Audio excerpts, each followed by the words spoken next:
এই জন্য একটু বিলম্ব হয়েছে আমাদের কেন্দ্রীয় সিদ্ধান্ত নিতে। তারপরেও যেটা হয়েছে সেটা হচ্ছে যে আমরা সেই সঠিক মূল্যায়নের তালিকায় আমরা স্থান পেয়েছি। এই জন্য জনগণ খুশি, কর্মী খুশি, যারা নির্যাতিত কর্মী তারা খুশি, শহীদ পরিবার খুশি, এমনকি জুলাই আন্দোলনের যোদ্ধারাও এসেছিল কালকে, তারাও খুশি হয়েছে যে না, সঠিকভাবেই বিএনপি সঠিক মূল্যায়ন করেছে এবং সঠিক ধারায় বিএনপি যাচ্ছে। উত্থান পতন আছে, পালাবদল আছে। বিশেষ করে বাংলাদেশের রাজনীতিতে একটা রাজনৈতিক দলগুলোর মধ্যে প্রতিযোগিতা আছে, কখনো সুসময় কখনো দুঃসময়, এবং বাংলাদেশের টোটাল রাজনীতিও তাই, কখনো ক্ষমতায় কখনো ক্ষমতার বাইরে, এবং কখনো সরকারে থাকা যায় কখনো বিরোধী দলে থাকা যায়। এবার আমাদের বিরোধী দলে থাকার বয়সটা অনেক বেশি, 16 আর 2 18 বছর আমরা ক্ষমতার বাইরে, এবং এই সময়ে এই যে রাজনীতি থেকে দূরে থাকা, রাজনীতি মানে দলের মূল স্রোত থেকে বাইরে থাকা, বাইরে থেকে 4 বছর রাজনীতি করা খুব কষ্টের, কঠিন সময় আমরা পার করেছি। এবং আমরা আশাবাদী ছিলাম যে একসময় দল আমাদের অবশ্যই মূল্যায়িত, দলের পরীক্ষিত রাজপথের কর্মীদের বাদ দিয়ে বিএনপি রাজনীতি সম্ভব না, এবং সেটাই আমরা প্রমাণ করেছি। আমরা অপেক্ষা করেছি, ধৈর্য ধরেছি, কর্মীদেরকে ঐক্যবদ্ধ রাখছি, এবং দলের বাইরে আর কিছু ভাবি নাই।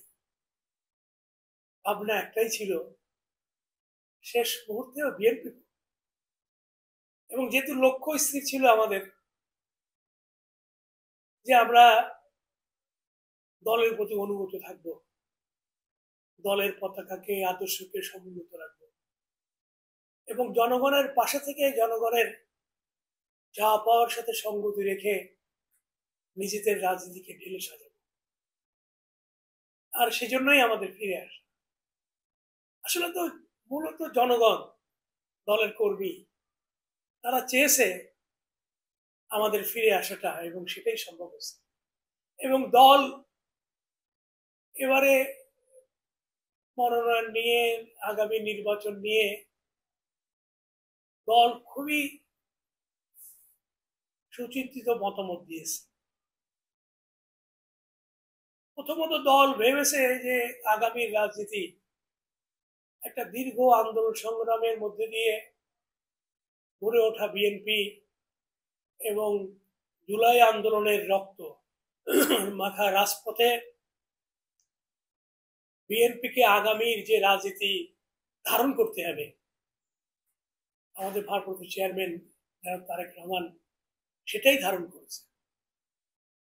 এবং আমরা আশান্বিত হয়েছি জুলাই বিপ্লবের পরে তার বক্তব্যে, এবং আমাদের ভারপ্রাপ্ত চেয়ারম্যান সহ আমাদের পার্টির চেয়ারম্যানের বক্তব্যে। আমি তো একাধিকবার নির্বাচন করেছি, নির্বাচনে জনগণের কাছে আমাদের কিছু প্রতিশ্রুতি আছে, জনগণের কিছু চাওয়া আছে, সেগুলো আমাদের মাথায় আছে। এবং আমি মনে করি যে দক্ষিণ পশ্চিমাঞ্চলের অবহেলিত খুলনাকে ঢেলে সাজানো দরকার। বিশেষ করে আমাদের বন্দর, আমাদের সুন্দরবন, আমাদের বিভিন্ন শিল্প, পাট শিল্প সহ নানান জায়গায় সংকট চলছে।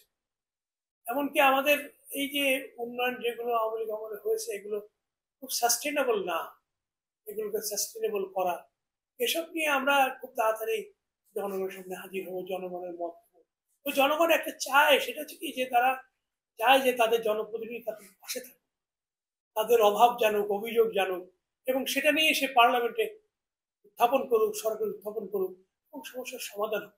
দীর্ঘদিন কিন্তু এই সমস্যার সমাধান হয়নি। মানে যারা যেভাবেই হোক, ভোট ডাকাতি হোক, ভোটের মাধ্যমেই হোক নির্বাচিত হয়েছে, তারা কিন্তু জনগণের পাশে থাকেনি, জনগণের পালস বোঝেননি, জনগণের কথা শোনেন নাই, যার জন্য সমস্যা রয়ে গেছে। এবং সমস্যা সমাধানের জন্য যে ধরনের কর্ম পরিকল্পনা দরকার সেটা হয়নি। সেটা হচ্ছে খুবই খুবই খাপ ছাড়া। কারণ একজন ব্যক্তির ভাবনা সিটি কর্পোরেশনের, উনি যা ভেবেছেন তাই করতে চেয়েছেন, কিন্তু সেই ভাবনাটা কতটুকু যৌক্তিক, ওটা সাস্টেনেবল কিনা এটা কিন্তু তিনি ভাবেন নাই, তিনি করে গেছেন। এই জায়গাটা এবং এই গোয়ার্তমের জায়গা থেকে বেরিয়ে আসছে যেটা প্রয়োজন। নাগরিক ভাবনা থেকেই নাগরিক উন্নয়নের কথাটা যদি আমরা ভাবি তাহলে কিন্তু সমস্যার সমাধান হয়ে যাবে, এবং এটা আস্তে আস্তে সম্ভব, একদিনে সম্ভব না কিন্তু এটা সম্ভব। এবং একটা সরকারের 5 বছরেই একটা অঞ্চলের সকল সমস্যার সমাধান করা এবং ডেভেলপমেন্ট করা সম্ভব। এবং আমাদের মাথার মধ্যে সেটা, যেহেতু আমি নিজে একজন রাজনীতি কর্মী, আমি জনগণের সাথে থেকে রাজনীতি করেছি, যেন আমি জনগণের পালস বুঝি, জনগণের চাহিদা বুঝি। আমাকে জনগণ কেঁদেছে আমাকে পাওয়ার জন্য, এবং অনেকে আবেগ প্রবণ হয়েছে, কেউ তাহাজ্জুদের নামাজ পড়েছে, কেউ দোয়া করেছে। তারা চায় যে জনগণের কাছ থেকে হোক, এবং লোভ লালসার ঊর্ধ্বে থেকে একজন জনপ্রতিনিধি যেন নিজেকে সমৃদ্ধ না করেন, একটা অঞ্চলকে সমৃদ্ধ করার কাজটা করেন, এটা জনগণ চায়। ইনশাল্লাহ সেই কাজটা আমরা করব। অন্যরকম এই জন্য যে ঘরের মানুষ ঘরে ফিরছে, দল স্বীকৃতি দিয়েছে এবং কর্মীরা খুবই আবেগ আপ্লুত যে আমরা বিএনপিতে ফিরে যাচ্ছি, ফিরে গেছি। এখন খালি অফিসিয়াল কার্যক্রম ছাড়া আমরা সেই জায়গায় চলে যাবো।